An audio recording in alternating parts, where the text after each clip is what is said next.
am back at it again, family. Peace, peace. Welcome to Earth Goddess TV. We are back with another one, and this is Gemini in the third house.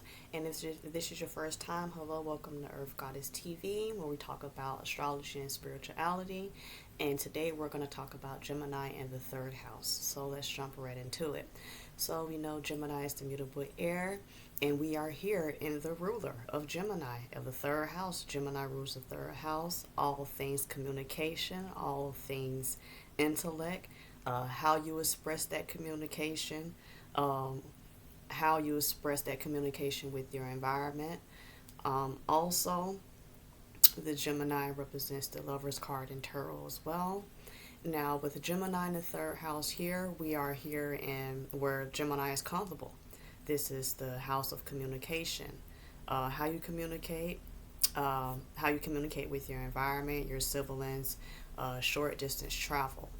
So Gemini here is naturally gifted in their thinking. They're fast learning. They can absorb information very quickly without any problem. Now, unless this is afflicted and there are negative aspects towards this, Gemini should have no problem with absorbing information or learning, period, because it's in his ruler house. Also, with the Gemini placement being here, these people will have a very strong urge to express themselves on an intellectual level.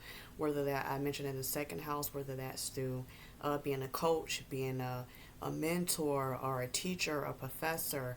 The list just goes on and on. When it comes to the gift of gab, these people have it, especially with the Gemini here, if it's not afflicted in the third house. These can also produce great rappers, wordsmith, poets, authors, writers, you name it. They more than likely have this placement here. They're a good, I'm going to get back with that hand and eye coordination.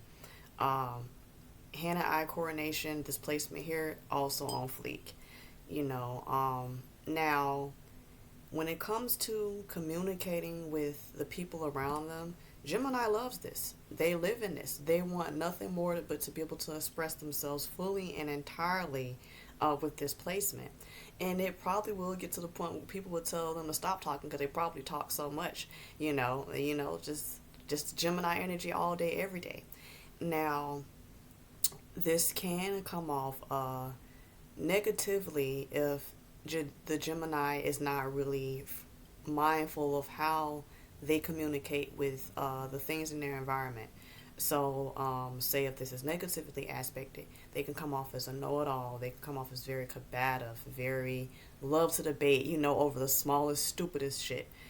So they can also be very sarcastic as well, especially if it's negatively aspected. They can be very sarcastic. Now, with this, I call these like the comeback kings and queens. Because you already have the Gemini energy working here. Then it's in a third house. Don't think you can come out the mouth smart with these people and they won't have a comeback. They're gonna have a comeback on top of a comeback. There's that Gemini energy. They quick with it. So don't think you finna and they finna come and one up you 3 more times like you didn't say that one smart mark. They got 3 more waiting for you.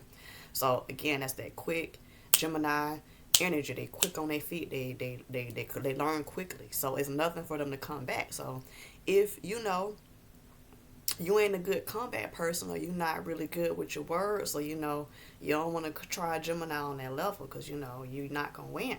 They already in the house where they're comfortable, so it's nothing for them to come back and have a good comeback too to shut you up.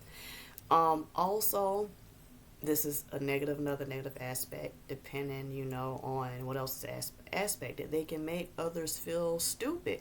They can make others feel dumb because, not everyone has the ability Gemini will have here within this placement. This is Gemini's gift, to be able to think deeply on an intellectual level, and not only just think deeply, but be able to absorb and just learn very quickly as well. And a lot of people don't have this ability, and Gemini has to understand that when they run into different people, everyone's not going to be able to, first of all, understand them on that level because mentally they may not be able to. So they have to be mindful not to make others feel less than or stupid because they may not be able to rap with the Gemini on the Gemini's level. So Gemini have to be careful of this and not making people feel like, you're stupid. I will go ahead and drop this one in there again. The gossipy aspect, the gossipy portion, and definitely the Gemini's aspect in here, they're gossipers. I'm sorry, but I'm not sorry. But a Gemini third house placement is a gossiper. And especially if they have negative aspects. I mean, because the Gemini, they love to express themselves. They love to talk. And especially in this placement, they'll love to debate. They will debate you under a fucking table. So you cannot tell me that the placement here is not gossipy. Not, that's just a negative aspect here. Now, also, too, I've seen this with Gemini in the third house placement. Being because they love to express themselves, they love to talk about intellectual topics or things that stimulate their mind, they hate like surface based conversations. Like, these are not small talk people. Like, these are not the people that you could just walk up to at a Starbucks or in an elevator and just talk about your weekend. More than likely, they're going to look at you like you're crazy, not because they're mean, they just don't give a fuck. If it doesn't stimulate them on a mental level, they're not going to entertain it. So you have to keep this in mind when you're dealing with a Gemini in the third house. They're not being rude. They just literally have no interest in talking on things that are not stimulating to their mind, or something that's not going to make them think, or something they're not going to learn from. So if you don't have anything of value to talk about with the Gemini in the third house, don't waste your time, because more than likely they're going to hurt your feelings. Either they're going to express themselves in a way that'll hurt your feelings, or they'll ignore you. Either way, you'll know that if you're not talking about anything of substance, the Gemini is not really going to have it. That's just how it works. They hate surface-based things. You have to honor and represent the Gemini mind when you're dealing with conversations. They like to talk about those deep, heavy topics in life, and not even so deep and heavy, because that would be more so Scorpio. But the Gemini can go there. They probably won't go and have as so much heavy and deep emotions like a Scorpio would, but they can go the distance as far as in the middle capabilities, and how far they can go as far as the middle level of understanding. So just make sure when you have a conversation with a Gemini, you're prepared to kind of really have a good conversation. If not, don't waste their time.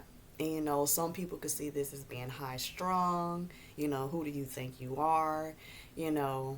There's nothing wrong with having small conversation. It makes the time go by. But Gemini is not really a person. It's like, if they want to make time go by, they'll do that in a physical activity, or they'll go learn something different, or talk to someone on things that they'll find other ways to do it. They won't waste their time just talking about things that don't really interest them or don't stimulate them. I don't know how many ways I can say it, but it's really true, and I've actually ran into this as well, and I had to learn that, But me, I can have surface-based conversations even though I don't like to, and that's why I kind of understand Gemini on that level.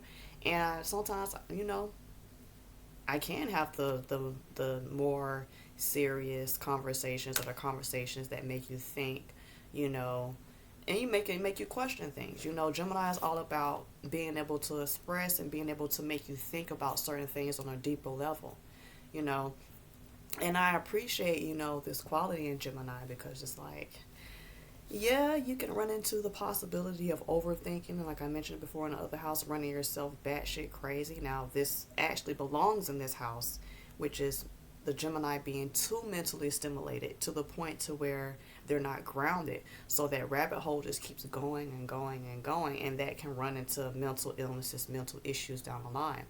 Now, some Geminis, I know, because they have so much mental activity, a lot of them try to calm that down through maybe physical activity, whether that's basketball, football, running, lifting weights, or some of them smoke, to calm down the mental space. Some of them smoke, that helps the mental space as well if they don't, express themselves physically. So that helps the Gemini as well. They can also be know-it-alls, because they're smart, and, some people don't have that mental gap, or they're not able to think as quickly on their feet as a Gemini. So they love to argue you down. They love to let you know, look, I know this information, and this is what I have to back this up, and no one can argue me down. But again, You're dealing with the mental Gemini energy, so this is expected, especially within the third house. So that will complete this video on the Gemini through the third house. And make sure, family, you stay seated, and not seated, but make sure you join me on the other videos for the Gemini through the rest of the house series.